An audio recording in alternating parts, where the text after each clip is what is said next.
السلام علیکم ورحمۃ اللہ وبرکاتہ۔ دوستو، آج ہم ایک ایسے خیال پر بات کرنے جا رہے ہیں جو ہر عالم، ہر طالب علم اور ہر سوچنے والے انسان کے دل کو جھنجھوڑ دیتا ہے۔ ہمارا آج کا عنوان ہے معلومات سے زیادہ مجہولات، علم پر تکبر نہیں، عاجزی۔ کبھی آپ نے سوچا ہے کہ ہم جتنا جانتے ہیں کیا واقعی وہی سب کچھ ہے؟ یا پھر اس علم کے پیچھے ایک ایسی دنیا ہے جو ہماری سمجھ سے بہت دور ہے؟ اسی موضوع پر اللہ تعالیٰ فرماتا ہے وَمَا أُوتِيتُم مِّنَ الْعِلْمِ إِلَّا قَلِيلًا، یعنی تمہیں علم میں سے بہت تھوڑا دیا ہے۔ یہ آیت بتاتی ہے کہ انسان کتنا بھی جان لے اس کا علم پھر بھی محدود ہے۔ اللہ وہ ہے جس کے علم کی کوئی حد نہیں، اور بندہ وہ ہے جو ہمیشہ ناقص اور محتاج ہے۔ یہی وجہ ہے کہ علم کا پہلا سبق عاجزی ہے اور آخری مقام اللہ کی معرفت۔ یہی آیت ہمیں یہ سمجھاتی ہے کہ علم صرف الفاظ نہیں، یہ عاجزی اور شعور کا نام ہے۔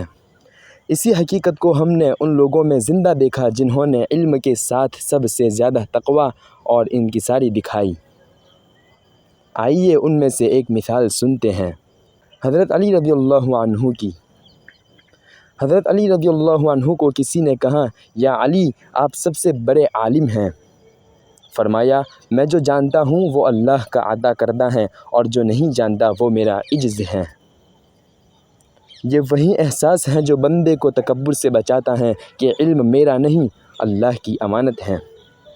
حضرت علی رضی اللہ عنہ کی طرح ہی حضرت عمر بن عبد العزیز رحمۃ اللہ علیہ نے بھی یہی دکھایا کہ علم جتنا بڑھے انسان اتنا جھکے۔ آئیے ان کا واقعہ سنتے ہیں۔ حضرت عمر بن عبد العزیز رحمۃ اللہ علیہ اسلامی تاریخ کے وہ خلیفہ جنہیں ان کے عدل و زہد کی وجہ سے پانچواں خلیفہ راشد کہا جاتا ہے۔ لوگ انہیں نیک حکمران کے طور پر جانتے ہیں، مگر کم لوگ جانتے ہیں کہ جب وہ خلافت کے منصب پر فائز ہوئے تو سب سے پہلا اعلان یہ فرمایا، جس پر میرے خاندان نے ظلم سے کچھ لیا ہے وہ آ کر اپنا حق واپس لے۔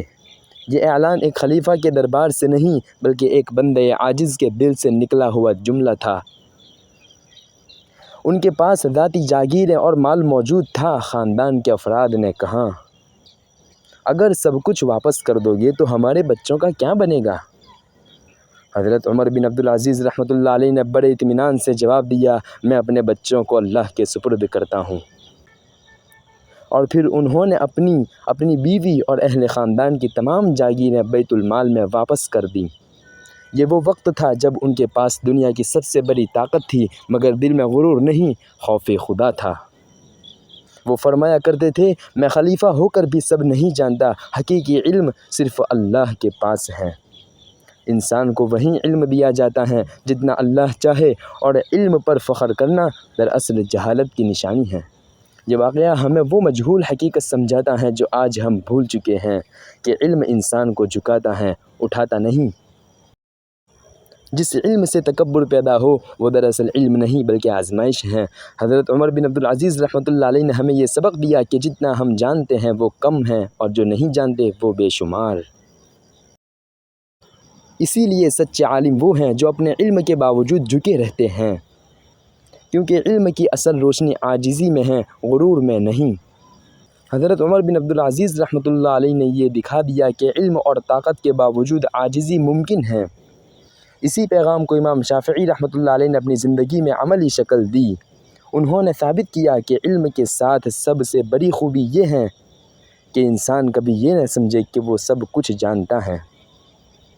چنانچہ امام شافعی رحمۃ اللہ علیہ سے ایک شاگرد نے پوچھا، امام صاحب، کیا آپ کو یقین ہے کہ آپ ہمیشہ حق پر ہوتے ہیں؟ امام شافعی رحمۃ اللہ علیہ نے فرمایا، میری ہر بات درست نہیں، حق کبھی میرے مخالف کی زبان سے بھی نکل سکتا ہے۔ میں سچ کی تلاش میں ہوں، مالک علم وہ ہیں جو کبھی غلط نہیں ہوتا۔ یہ وہی سبق ہیں جو قرآن نے دیا کہ علم انسان کو عاجز بنا دیتا ہے، معصوم نہیں۔ دوستو، قرآن ہمیں یاد دلاتا ہے کہ جتنا ہم جانتے ہیں وہ سمندر کا ایک قطرہ ہے۔ ہماری معلومات کم اور مجہولات بے شمار ہیں، اسی لیے علم پر فخر نہیں، شکر اور عاجزی ضروری ہے۔ علم جب روشنی بنتا ہے تو انسان جھکتا ہے، اور جب اندھیرا بن جاتا ہے تو انسان اکڑ جاتا ہے۔ سو یاد رکھیں، معلومات سے زیادہ ہمارے اندر مجہولات ہیں، اور یہی احساس انسان کو دانشمند نہیں عابد بناتا ہے۔